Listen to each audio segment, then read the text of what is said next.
বহরমপুর খাগড়ার দিকে এই দুর্গাপুজোর প্যান্ডেলটা কে কে দেখেছো? ছোট্টর মধ্যে কি সুন্দর না অ্যাম্বিয়েন্সটা, কত সুন্দর লাগছিল।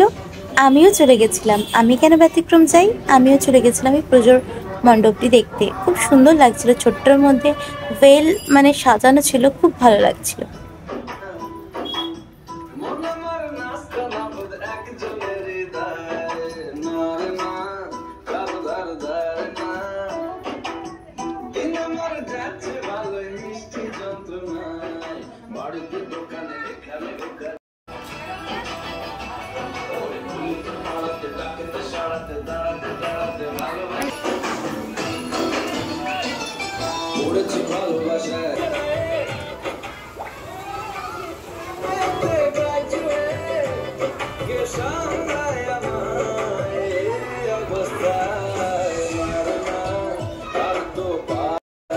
ছোট্টর মধ্যে প্রতিভাটা কত সুন্দর করেছিল। মায়ের চোখখানি, রাগের মুখের এক্সপ্রেশনটা দেখো, মনে হচ্ছে যেন স্বয়ং মা এভাবে রাগে রাগি মুখ করে অসুরের দিকে তাকাচ্ছে। দারুণ না?